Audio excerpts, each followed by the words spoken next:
पैरों की तरफ देखा तारा ने तो छाले फूटकर खून बह रहा है। आज महारानी तारा आंखों में आंसू भर लाई और विश्वामित्र से बोली, हे ब्राह्मण, कितनी दूर और है तुम्हारी काशी?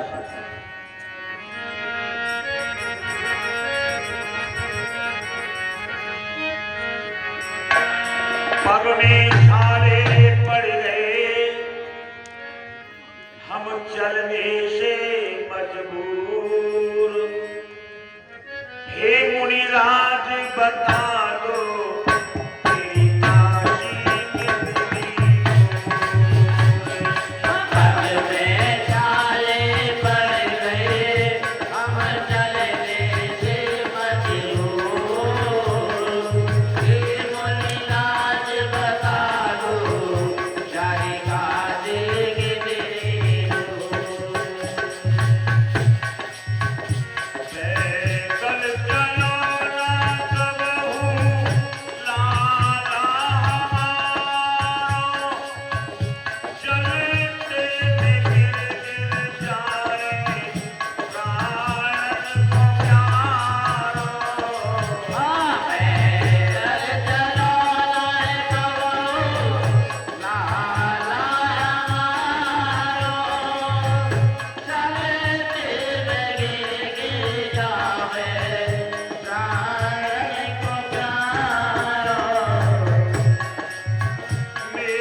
बालक रोहताश पछाड़ खाकर धरती पर गिरा और मूर्छित हो गया। और जब रोहताश को मूर्छा अवस्था में देखा तो महारानी तारा रो पड़ी है। मूर्छित भयो है बेटा, गोद में उठायो, रोई है मैया लाला, गले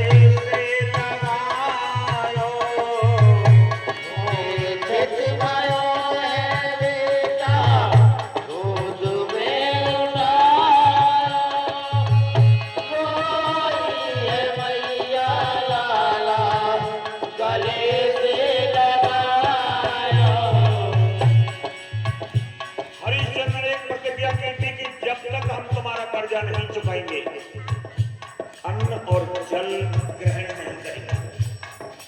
विश्वामित्र ने सोचा कि मौका है कि प्रतिक्रिया पूछ जाए। विश्वामित्र ने कहा, थोड़ा पानी पी ले, मेरा बेटा भी पी लेगा, नहीं तो वो मर जाएगा। पानी पी ले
लेकिन जब तक हम तुम्हारा कर्जा नहीं चुकाएंगे अन्न और जल हम नहीं लेंगे, बिल्कुल नहीं लेंगे।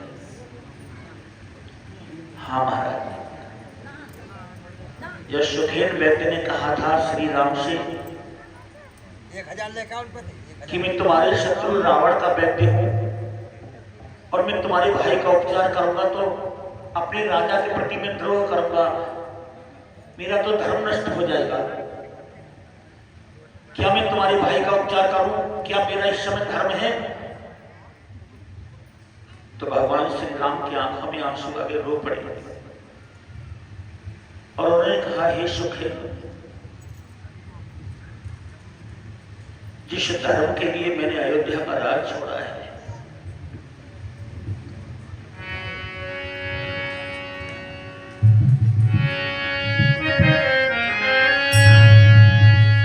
जिस धर्म पे अवध का राज गया,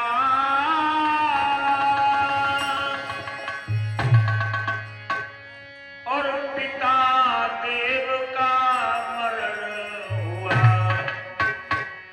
हे सुखेन, जिस धर्म पे भाई भरत छुटा, सीता प्यारी का हरण हुआ।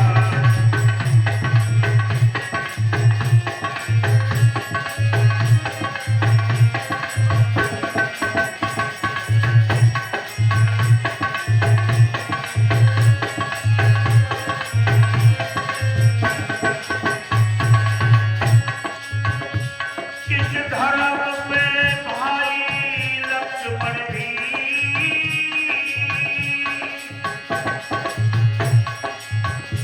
यदि मरता है तो मर जाए। हे सुखेन, अपने धर्म को मत छोड़ना। आवाज यही होगी मेरी, पर धर्म नहीं लाने पाए।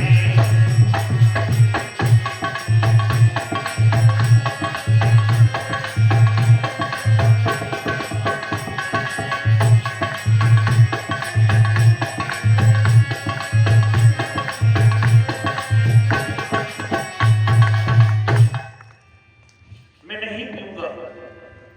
उधर महारानी तारा रोहतास को गोद में लेकर रोने लगी, बेटा अपने पिता का संकल्प अधूरा ही छोड़ करके जा रहे हो।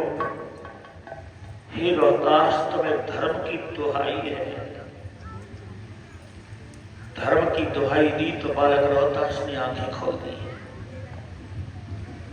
और बेचारे रोते बिलखते काशी में पहुंच गए। बीच बाजार में जाकर के विश्वामित्र ने आवाज लगाई तो वहां बड़ी भीड़ इकट्ठी हो गई। उस भीड़ में एक वेश्या भी थी।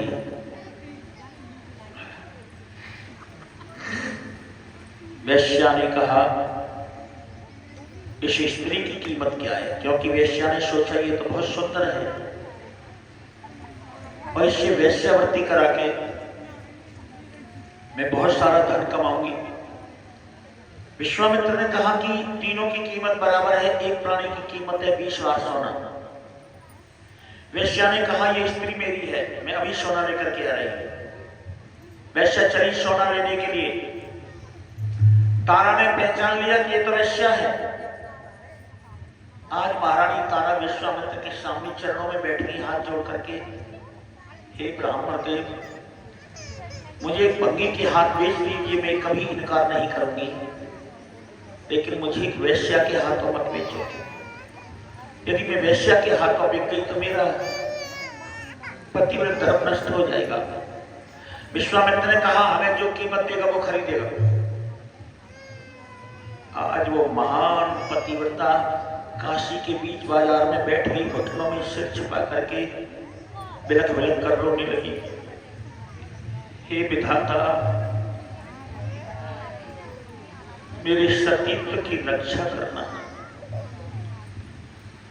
उस पतिव्रता के अंतरात्मा की आवाज परमात्मा के कानों में पहुंचते देर नहीं लगी। वैश्या जब सोना लेकर घर से निकली और गली में जब आगे बढ़ी तो देखो प्रभु की माया, चारों तरफ से बंदरों ने आक्रमण कर दिया, उसके शरीर को लहूलुहान कर दिया और भयभीत होकर के वो वेश्या उल्टी घर को वापस भाग गई। तब तक एक बूढ़े ब्राह्मण पहुंचे और महारानी तारा और बालक रोहतास दोनों को खरीद लिया है। जब लेकर के चले वो बूढ़े ब्राह्मण, महारानी तारा ने महाराज हरिश्चंद्र के चरण छुए और कहा, स्वामी कभी हम काशी की गलियों में आते जाते मिल जाए तो हमने देखकर मुंह मत मोड़ लेना। बालक रोहतास ने पैर छुए, पिताजी इस जन्म में मैं आपकी सेवा नहीं कर पाया, मैं भगवान से प्रार्थना करूंगा कि अगले जन्म में मैं तुम्हारा ही पुत्र बन करके आऊं और इस जन्म की और अगले जन्म की सेवा आकर करकत हुई। और रोते हुए मां और बेटा दोनों उस ब्राह्मण के साथ चले गए। आज महाराज हरिश्चंद्र अकेले खड़े रहे काशी में। धर्मो रक्षति रक्षत, जब धर्म की हम रक्षा करेंगे तो धर्म हमारी रक्षा के लिए 24 घंटे तैयार खड़ा है। धर्म को नहीं छोड़ा हरिश्चंद्र ने तो धर्म कैसे छोड़ दिया हरिश्चंद्र का साथ। धर्म ने कालू भंगी का रूप धारण किया और धर्म ने ही हरिश्चंद्र को खरीदा है। हरिश्चंद्र को काम बताया है कि मेरे नहाने के लिए गंगा से जल भर करके लाना है तुम्हें और काशी की गलियों में झाड़ू लगाना है। आज महाराज चक्रवर्ती सम्राट हरिश्चंद्र काशी की गलियों में झाड़ू लगा रहे हैं और अपने स्वामी के लिए गंगा से घड़े में जल भर करके लाते हैं। आज संसार में प्राणी छोटा सा जीवन, शोषण आगे की सोचता है। एक पल का किसी को पता नहीं है कि अगले पल क्या हो सकता है, कुछ भी हो सकता है। क्षण भर में महाराज हरिश्चंद्र चक्रवर्ती सम्राट है, आज वो काशी की गलियों में झाड़ू लगा रहे हैं।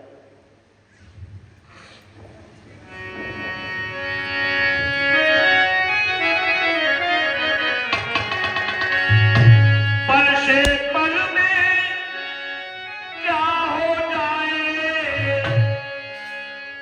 मानव तेरे शरीर का कोई पता नहीं, तकदीर का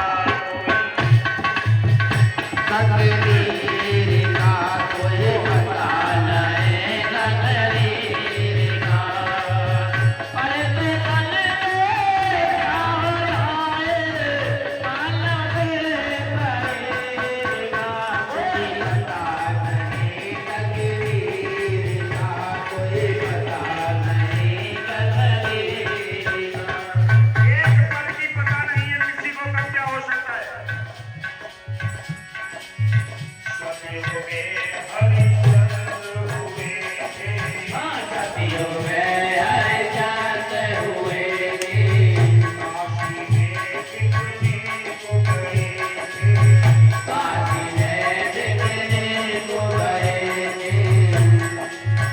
हरिश्चंद्र को हमने देखा, धरा उठा के नीर का। कोई पता नहीं तकदीर का, कोई पता नहीं तकदीर का। पल से पल में क्या हो जाए मानव करेगा, कोई पता नहीं तकदीर का, कोई पता नहीं तकदीर का।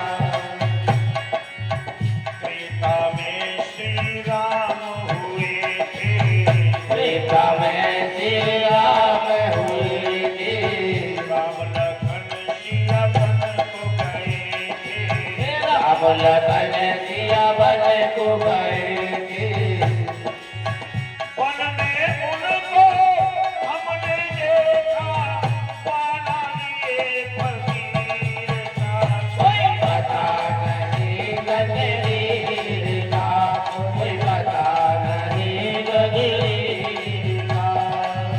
पल से पल में क्या हो जाए मानव करेगा, कोई पता नहीं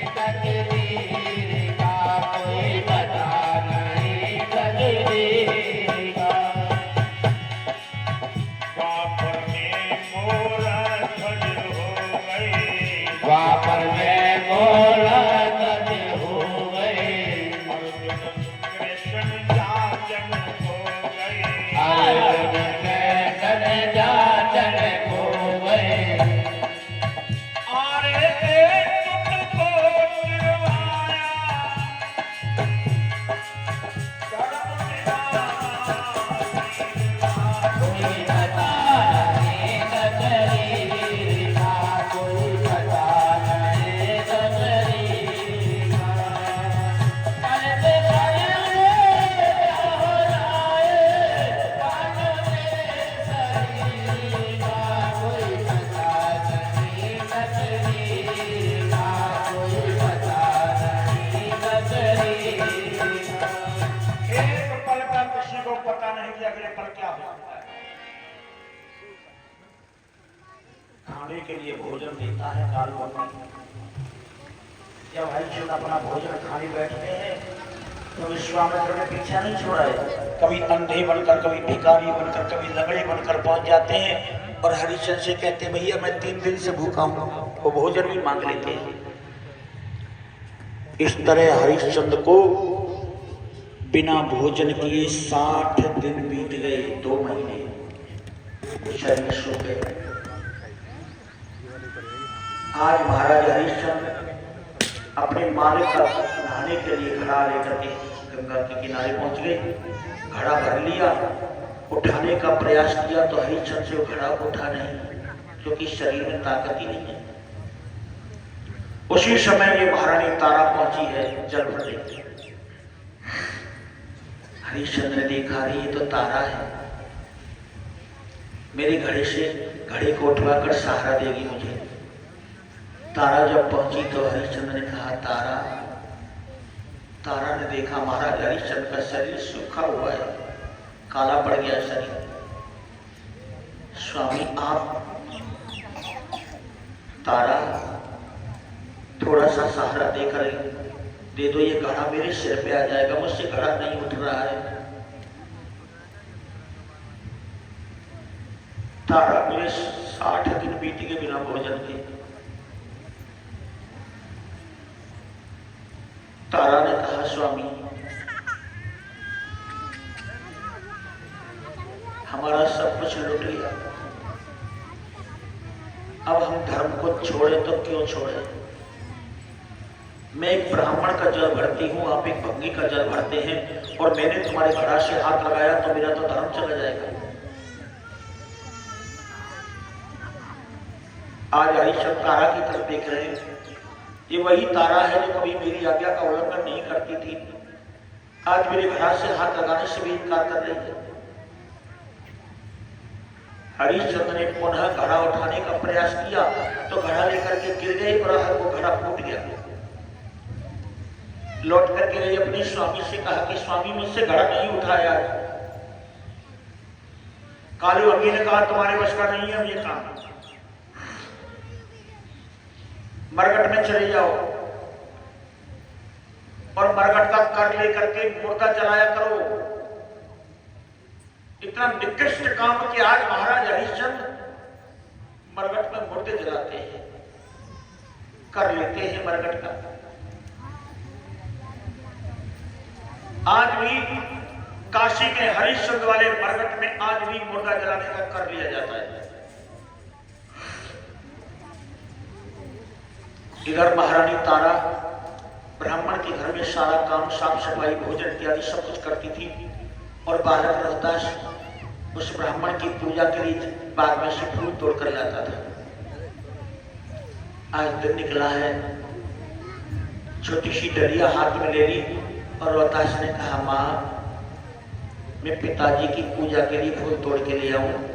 ब्राह्मण से दोनों माँ बेटा पिताजी कहते थे। तारा ने कहा बेटा शीघ्र वापस आना। चल दिया रोहतास, बाग में पहुंचा है और बाग में जाकर फूल तोड़ने लगा। 2-4 फूल तोड़े कि विश्वामित्र जहरीला नाग बन करके पहुंचे हैं और फूल तोड़ते हुए बालक रोहतास को डस लिया। एकदम रोहतास पछाड़ खा करके बाग में धरती पर गिरा और मां मां कह करके चिल्लाने लगा। कोई नहीं है बाग में, हाथ पैर पटक रहा है, आवाज लगा रहा है, भैया यहां कोई हो तो मेरी मां को जाकर के बता दो कि तेरा पुत्र सर्प में डस लिया है।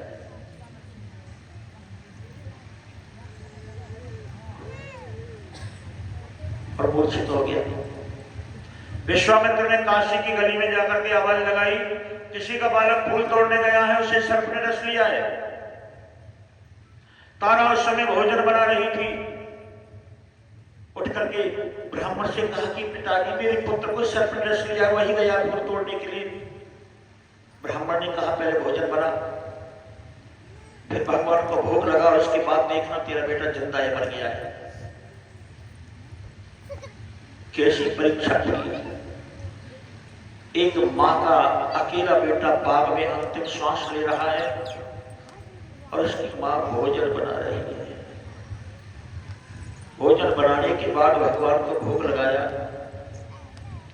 और ब्राह्मण से आज्ञा लेकर के दौड़ पड़ी। भागती बाग में पहुंची है और बाग में जाकर के देखा कि रोहतास मूर्छित पड़ा है, कहीं तोड़े हुए 4-6 फूल पड़े हैं, वो डलिया पड़ी है, मुंह से झाग निकल रहे हैं। देखते ही तारा ने पछाड़ खाई अपने बेटा की लाश पर। मूर्छा है, अपने साड़ी की आंचल से रोहतास के मुंह को साफ किया, आवाज लगाई है, बेटा आंखें खोल रोहतास, मैं तेरी मां हूं। बालक रोहतास ने धीरे से आंखें तो खोल दी, मां की तरफ देखा और कहा, मां मुझसे बोला नहीं जा रहा, मेरी जीभ टूट चुकी है मां, मेरा शरीर भी शिथिल हो रहा है मां, मुझे ऐसा लगता है कि मेरा अंतिम समय आ गया है। पिता की सेवा नहीं कर पाया और मैं तेरी सेवा भी नहीं कर पाया। मेरी एक अंतिम इच्छा है मां, एक बार बेटा कहकर मुझे हृदय से लगा ले। तारा ने बेटा कहकर रोहतास को जैसे हृदय से लगाया, इस बालक ने मां की गोद में अपने प्राणों को त्याग दिया।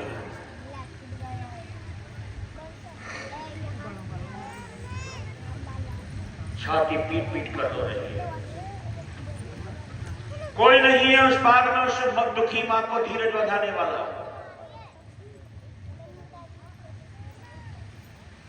रोते रोते शाम हो गई है।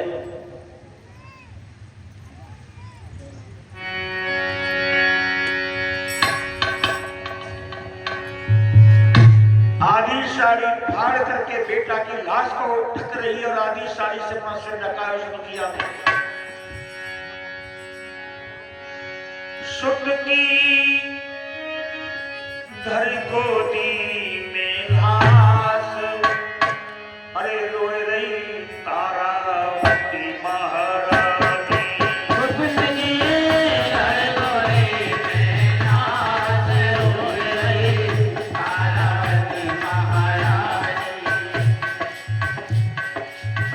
तारावती महारानी रोए रही तारावती महारानी। तारावती महारानी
ऐसा भी कोई नहीं जो इस माँ के पुत्र की लाश को मरघट तक पहुंचा दे। जब सूर्य अस्त होने लगा तो तारा नयो बोझ उठाए वाले छैया चल गई रोवती बती मैया।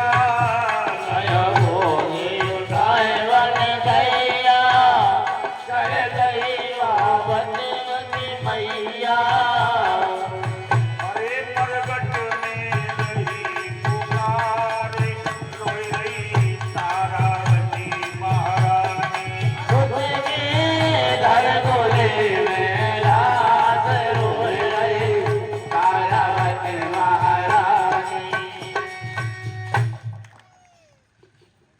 मरघट में पहुंची तो अंधेरा हो गया।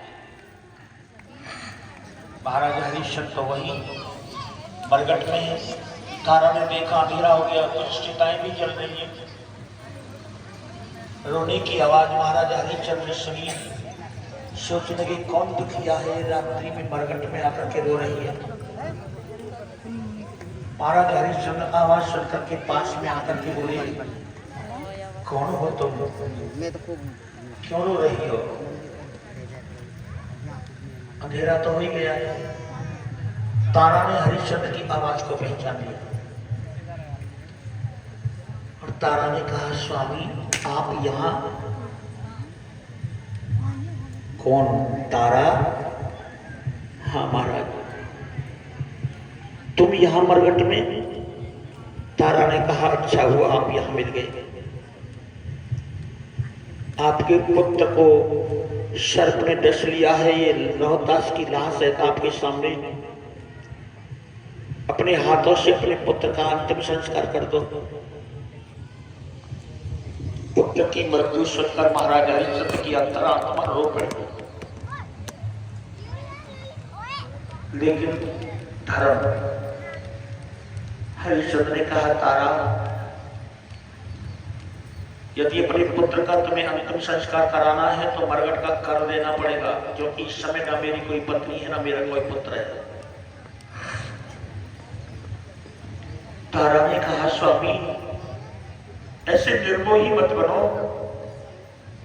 अपने पुत्र का अंतिम संस्कार करने का कर मांग रहे हो। तारा मैंने कहा ना मेरा कोई पुत्र ना मेरी कोई पत्नी है।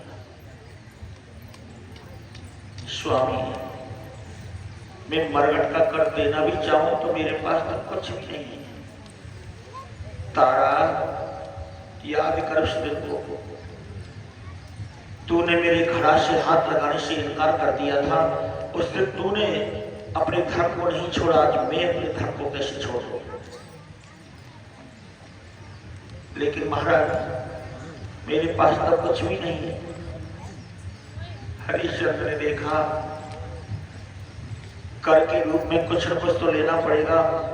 आधी साड़ी से जो सिर छुपा रखा था, हरिश्चंद्र झटका मार करके उस आधी साड़ी को भी खींच लिया है। एक महान पतिव्रता के सिर से जैसी वस्त्र हटा,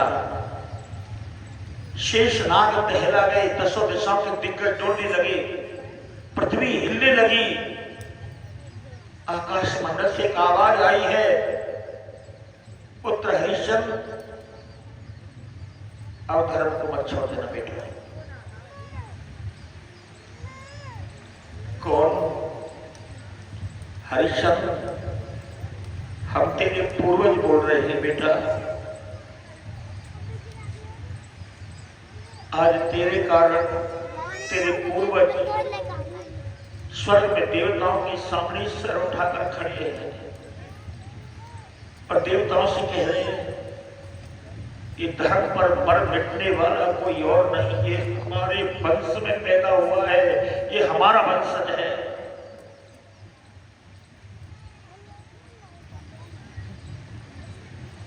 तारा के सिर पे जो वस्त्र नहीं रहा तो तारा वहां से भागी मरघट के पास में जंगल में एक छोटा सा मंदिर था, उस मंदिर में जाकर के गिर पड़ी और मूर्छित हो गई।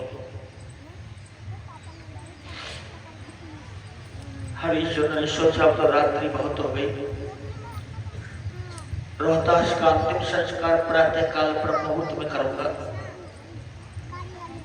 विश्वामित्र को मौका मिल गया और विश्वामित्र ने रोहतास की लाश को उठा करके तारा के सामने मंदिर में रख दिया और माया से तारा के ऊपर खून लगा दिया और काशी नरेश से जाकर के कहा कि शमशान के पास मंदिर में एक डाहिन किसी के पुत्र को खा रही है। काशी नरेश ने तलवार दे दी कि जाओ हरिश्चंद्र को दे देना, उस डाहिन को खत्म कर दे। संदेश मिला हरिश्चंद्र को, प्रातः काल निकलते ही हरिश्चंद्र तलवार लेकर के मंदिर के दरवाजे पर पहुंच गया। आवाज लगाई, अरे पापनी मंदिर से बाहर निकल, आज मैं तुझे जीवित नहीं छोड़ूंगा। कितने पुत्रों को खा करके तूने कितनी माता की गोद खाली करी होगी। तारा की मूर्छा तो दूर हो चुकी है, लेकिन मंदिर से निकले कैसे? उसके सिर पर कोई कपड़ा नहीं है, लज्जा के कारण मंदिर से नहीं निकलती।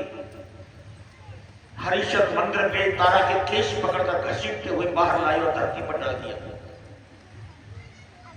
हरिश्चंद्र ने देखा, तारा तुम? तारा हाथ जोड़कर बोली, स्वामी बेशक मेरे शरीर के टुकड़े टुकड़े कर दो, लेकिन मुझे कलंक दे करके मत मारो। मैं सत्य कहती हूं, मैंने किसी के पुत्र को नहीं खाया, क्योंकि मैं डाहिन नहीं हूं महाराज। तारा तेरे मुंह पर यह खून लगा हुआ है, मुझे नहीं पता ये कैसे लगा है। मैं कह सकती हूं कि मैं डाहिन नहीं हूं। तारा मेरे स्वामी की आज्ञा है, मैं उनकी आज्ञा का पालन नहीं कर सकता। हाथ जोड़ करके बैठ गई, सामने सिर झुका करके, और कहने लगी कि काट दो मेरी गर्दन।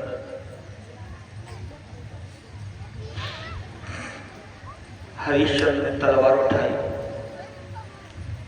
जैसे हाथ ऊपर उठाया गर्दन पर चलाने के लिए तैयार हुए कि सामने से आवाज आई, पुत्र हरिश्चंद्र तलवार मत चला देना बेटा, अनर्थ हो जाएगा। हरिश्चंद्र ने देखा तो सामने गुरु वशिष्ठ, विश्वामित्र और स्वयं भगवान विष्णु तीनों खड़े हैं। आज हरिश्चंद्र के हाथ से वो तलवार छूट करके धरती पर गिर गई और हरिश्चंद्र रो पड़े, दौड़ करके गए और जाकर अपने गुरुदेव के चरणों में गिर पड़े हैं। गुरुदेव, ये मेरी कैसी परीक्षा है, मैं और परीक्षा नहीं दे सकता। भगवान ने अपना पीतांबर फेंक दिया है, बेटी तारा इस पीतांबर से अपना सिर ढक लो। भगवान का पीतांबर ओढ़ करके तारा खड़ी हो गई। वशिष्ठ ने कहा कि परीक्षा मैंने नहीं, परीक्षा विश्वामित्र ने ली है। इतना सुनते ही तारा ने कहा, ये विश्वामित्र महात्मा नहीं है, ये दुष्ट है, दुष्ट। हमारा राजपाट चला गया, हमें दुख नहीं हुआ, हम तीनों प्राणी काशी में बिक गए, हमें दुख नहीं हुआ। अरे कैसा महात्मा है, कैसा तपस्वी है, मेरा एक पुत्र था वो संसार छोड़ के चला गया। विश्वामित्र ने कहा, बेटी मैं दुष्ट नहीं हूं तारा, मैंने तुम्हारी परीक्षा की है। तू अपने बेटा को एक बार आवाज तो लगा। तारा ने रोहतास कहकर के आवाज लगाई तो रोहतास मंदिर में से निकल करके आया और कहा, मां। देखते ही तारा दौड़ पड़ी और रोहतास को अपने गले से लगा लिया। विश्वामित्र ने कहा, तारा, मैंने तुम्हारी परीक्षा दी है। आज मैं अपनी हजारों वर्ष की तपस्या को साक्षी करके तुम्हें यह वरदान देता हूं कि जब तक सूर्य, चंद्रमा और पृथ्वी रहेगी तब तक सत्यवादी तारा हरिश्चंद्र तुम्हारा नाम अजर अमर रहेगा। भगवान ने कहा, पुत्र हरिश्चंद्र वरदान मांगो। हरिश्चंद्र ने कहा, प्रभु क्या मांगू मैं? मेरी एक प्रार्थना है, ऐसी कठिन परीक्षा अपने भक्तों की मत लिया करो प्रभु, नहीं तो भक्त तुम्हारे भक्ति मार्ग को छोड़ देंगे। मुझे तो बस इतना आशीर्वाद दे दो कि मैंने आज तक धर्म को नहीं छोड़ा। जब तक मैं जीवित हूं, संसार में कितनी ही विषम परिस्थितियां आ जाए, मैं कभी धर्म को न छोड़ू। तारा से कहा भगवान ने, बेटी तुम कुछ मांग लो। तारा ने कहा, प्रभु इस जन्म में धर्म की रक्षा के लिए मेरी पत्नी ने लाकर मुझे बेच दिया था। हे भगवान, यदि मैं दोबारा जन्म लेकर के संसार में आऊं तो मुझे यही पति मिले। इस जन्म में तो धर्म की रक्षा के लिए मेरे पति ने जीवित लाकर बेचा था मुझे, और अगले जन्म में यदि धर्म की रक्षा के लिए जरूरत पड़े और मेरे पति मेरे शरीर के टुकड़े टुकड़े करके बेचना चाहे तो मैं धर्म के लिए टुकड़ों में भी बिकने को तैयार हूं। भगवान ने रोहतास से कहा, बेटा तुम कुछ मांग लो। रोहतास ने कहा, प्रभु मैं तो मांगना ही नहीं जानता, क्या मांगू मैं? मुझे बस आशीर्वाद दे दो कि यदि मैं जन्म लेकर संसार में आऊं तो मुझे यही माता पिता मिले। ऐसे माता पिता की सेवा से मेरे जीवन का कल्याण हो जाए।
जिन्होंने धर्म रूपी कबूतर की रक्षा के लिए अपने शरीर को काट काट करके तराजू में चढ़ा दिया था।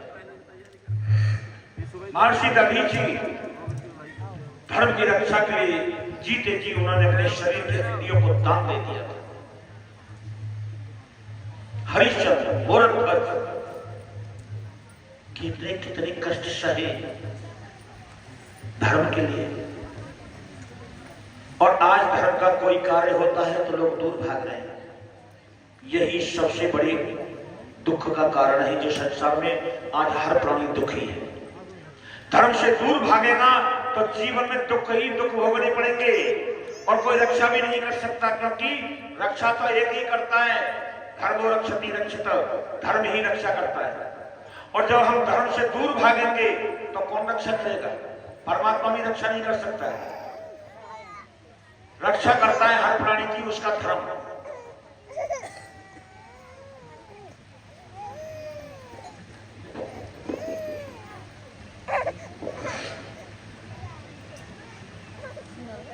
इस तरह से महाराज हरिश्चंद्र इसी इक्ष्वाकु वंश में हुए।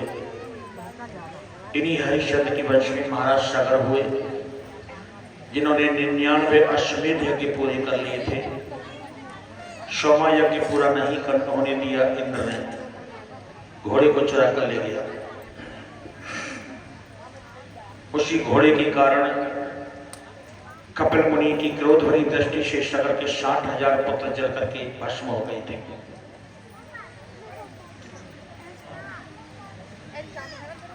सगर के बाद में असमंजस राजा बने हैं। उदास बैठे गुरु वशिष्ठ पधारे तो असमंजस को देखकर बोले, राजन उदास क्यों हो? असमंजस ने कहा, गुरुदेव मेरे 60,000 भाई कपिल मुनि की आश्रम में भस्मीभूत पड़े हैं और मैं यहाँ राज्य का ऐश्वर्य भोगूं। मेरे उन भाइयों की मुक्ति का उपाय क्या है? गुरुदेव ने कहा, उनकी मुक्ति का उपाय है गंगा। गंगा को पृथ्वी पर ले आए तो गंगा के स्पर्श से उनकी मुक्ति हो जाएगी। असमंजस ने घोर तपस्या की, गंगा को नहीं ला सके। असमंजस को आकाशवाणी हुई, है असमंजस तुम गंगा को नहीं ला सकते, लेकिन तुम्हें ये आशीर्वाद है कि तुम्हारे वंश में उत्पन्न बालक ही गंगा को लाएगा। असमंजस के अंशमान हुए, उन्होंने तपस्या की, गंगा को नहीं ला सके। अंशमान के महाराज दिलीप हुए, उन्होंने घोर तपस्या की, प्रयास किया, गंगा को नहीं ला सके। दिलीप के पुत्र महाराज भागीरथ हुए, जो गंगा को पृथ्वी पर लाए। महाराज गंगा पाप नाशिनी है, पापों का नाश करने वाली, संसार कल्याण के लिए आज भारत भूमि में प्रवाहित है। गंगा की महिमा बहुत बड़ी है। हमारे शास्त्रों ने भी गंगा की महिमा का वर्णन किया है। इदं हि गंगम त्यजता मिहांगम पुनर्न चांगम यदि वापि चांगम करे रथांगम शयने भुजंगम याने विहंगम चरणे भुगंगम। इदं हि गंगम त्यजता मिहांगम। कोई भाग्यशाली प्राणी गंगा के किनारे अपने शरीर को त्याग दे, अर्थात मृत्यु गंगा के किनारे हो जाए, तो पुनर्न चांगमों से दोबारा शरीर नहीं मिलता है, उसका सीधा मोक्ष होता है। यदि वापि चांगम, यदि दोबारा शरीर मिल भी जाता है तो साधारण शरीर नहीं मिलता है। करे रथांगम, उसके हाथ में चक्र सुदर्शन होगा। शयने भुजंगम, सोने के लिए शेषनाग की शैया होगी। यानी विहंगम, भ्रमण करने के लिए गरुड़ की सवारी होगी। और चरणेन भुगंगम, चरणों में गंगा जी होंगी। वो भगवान का रूप बन जाता है, अर्थात भगवान का पार्षद बन जाता है, जिसकी मृत्यु गंगा के किनारे हो जाती है। काशी में कभी भी जाकर के देखो, काशी के लोगों की इतनी भीड़ नहीं है, काशी में बाहर के लोगों की भीड़ है। काशी मुक्ति हेतु उपदेशु रामायण में आए ना, गंगा के किनारे किसी की मृत्यु हो जाए तो मोक्ष होता है। जो लोग जानते हैं वो क्या करते हैं, बुढ़ापा आया, सोचा कि तो 7-6 महीने में मरना है, 10-20 हजार रुपए लिए और काशी में जाकर रहने लगते हैं। मरने के लिए लोग, मरने के लिए काशी में बस जाते हैं। वो चाहते हैं काशी जैसी भूमि और गंगा का किनारा, यहाँ मृत्यु हो जाए तो सीधा मोक्ष होना है, कोई रोक नहीं सकता। मरने के लिए लोग काशी में जाकर बस जाते हैं। हम लोग गंगा स्नान करने के लिए जाते हैं, लेकिन हमें गंगा स्नान का फल नहीं मिलता है, क्योंकि हम गलतियां करते हैं। गंगा स्नान का नियम क्या है? गंगा स्नान के बारे में ऐसा लिखा है शास्त्रों में कि गंगा में केवल गोता लगाना चाहिए। घर से स्नान करके जाओ और गंगा स्नान करते समय शरीर की मैल मिट्टी को नहीं उतारना चाहिए, पीड़ना नहीं चाहिए शरीर को। केवल गोता लगाने हैं गंगा में, जितने भी लगाओ। और स्नान करने के बाद जो वस्त्र हैं, कपड़े हैं, वो गंगा में धोते हैं लोग। जो कुछ स्नान का पुण्य था सब खत्म। स्नान के बाद उन कपड़ों को किसी पिंडी में तक्षनिशी में रखो, घर ला करके धोना चाहिए और ना ही गंगा में अपने शरीर का मैल उतारना चाहिए, तो हमें गंगा स्नान का पुण्य प्राप्त होता है। पुण्य कहां से मिलेगा? शरीर की सारी गंदगी गंगा में उतारी जाएगी,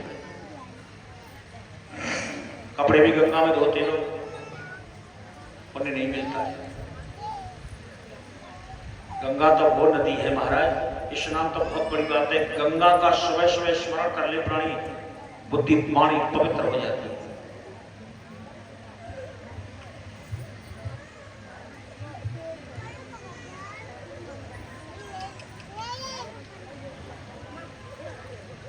गंगा स्नान का समय तो नहीं है नहीं, अब कथा में से कैसे जाए गंगा स्नान के लिए? गंगा की स्तुति बोले 2 मिनट।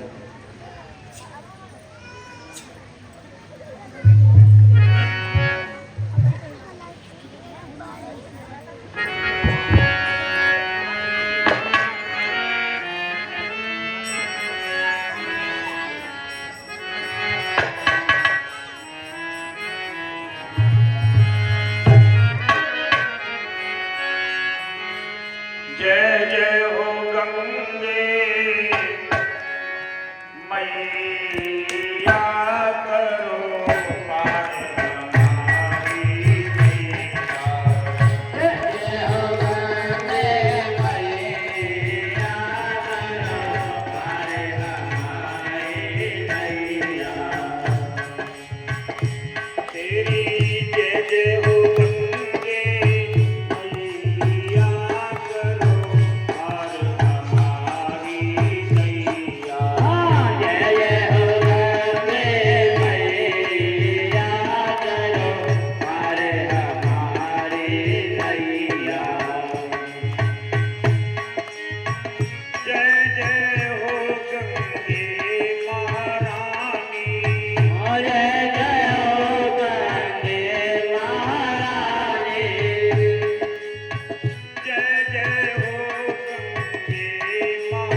माता पार्वती शंकर भगवान से बोली कि कलयुग में तुम्हारे भक्त ज्यादा हैं। शंकर भगवान बोले कलयुग में भक्त कहाँ के आए? माता ने की देखो कितनी भीड़ जा रही है गंगा स्नान के लिए, भक्त नहीं है तो क्या पापी है? शंकर भगवान बोले भीड़ तो जा रही है बिना भक्ति को ना। क्यों?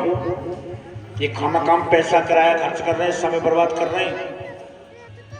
अरे भक्ति भागती तो गंगा स्नान को जा रहे हैं। शंकर भगवान बोले एक को भक्त ना है। माता पार्वती बोली मैं नहीं मानूंगी। देवी तुम मानोगी पर ऐसे नहीं मानोगी, चलो मेरी संग। शंकर भगवान माता पार्वती को ले गए गंगा जी से 1 किलोमीटर 2 किलोमीटर पहले जो मेन रास्ता है गंगा का, उसके किनारे गड्ढा भगवान शंकर ने बना लिया माया से, और 70-80 वर्ष के बुढ़े बनके और कोड़ी बनके गड्ढे में बैठ गए, लेट गए।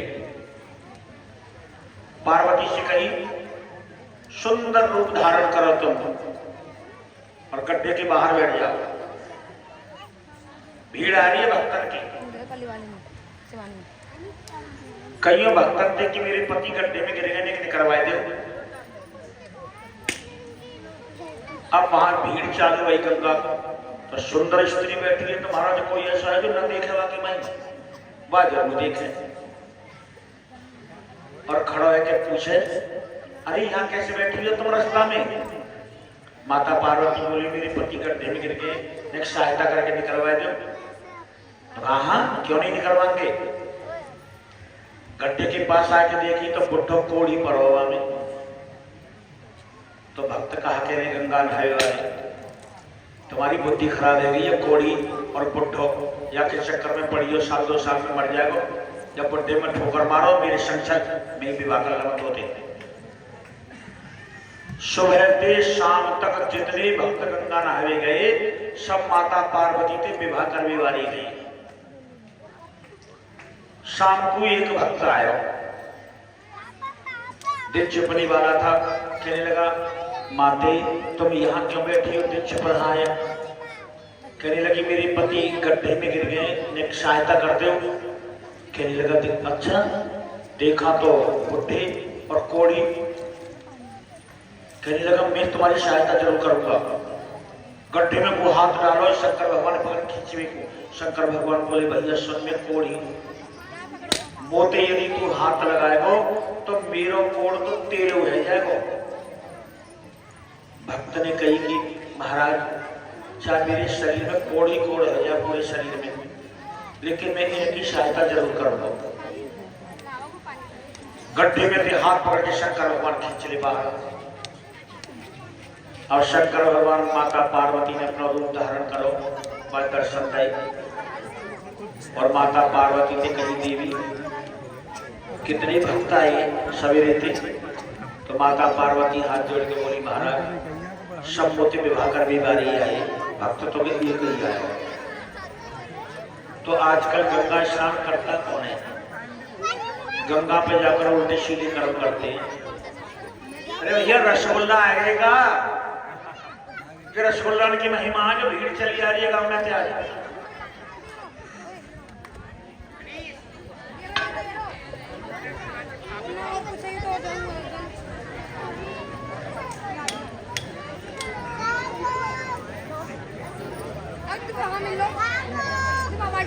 सुखदेव जी महाराज बोले परीक्षित इसी वंश में आगे खटवांगा दीर्घ बाहु चरहु तस्मात् तथु श्रवा अजस्ततो महाराजा तस्मात् दशरथो भवत्। महाराज खटवांग हुए, खटवांग से दीर्घबाहु हुए, दीर्घबाहु से रघु हुए, रघु से अज हुए, पृथु हुए, पृथु से महाराज अज हुए, और अज के पुत्र महाराज दशरथ थे जिनके यहाँ भगवान श्री राम का जन्म हुआ।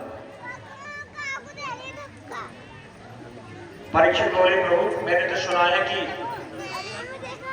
भगवान श्री राम का जन्म तो यज्ञ यज्ञ के द्वारा हुआ था। बोले हाँ। तो रामचंद्र की कथा थोड़ी हमें विस्तार से सुना दो। सुखदेव जी बोले सुनो।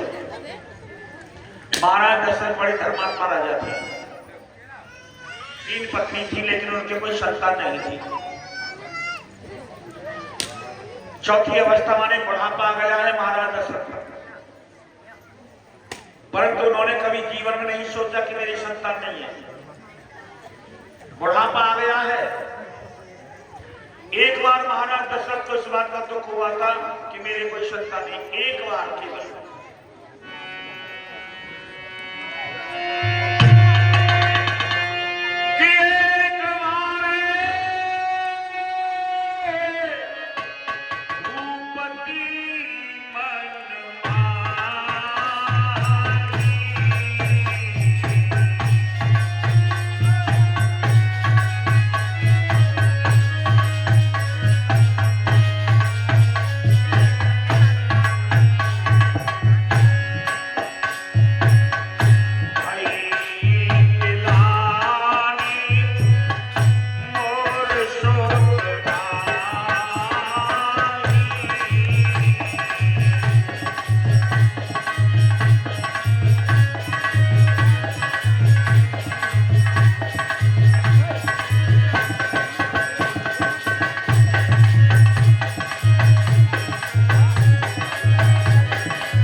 उन्हें दुख हुआ, गिरानी हुई कि मेरे कोई संतान नहीं। कब हुई कि एक दिन महाराज दशरथ गुरु वशिष्ठ के आश्रम पर जा रहे थे। जब आश्रम के पीछे पहुंचे तो उन्हें कुछ बातें सुनाई दी। वो खड़े होकर सुनने लगे तो वशिष्ठ का सबसे छोटा पुत्र कह रहा था, वशिष्ठ के पिताजी हम सूर्यवंश के कुलगुरु हैं। सूर्यवंश के राजाओं के द्वारा हमारा जीवन यापन होता है, लेकिन महाराज दशरथ पर तो बुढ़ापा आ गया, इनकी तो कोई संतान नहीं है। जब संतान नहीं हुई तो महाराज दशरथ के बाद कौन होगा सूर्यवंश का राजा? जब कोई राजा ही नहीं होगा तो फिर हमारा जीवन कैसे चलेगा?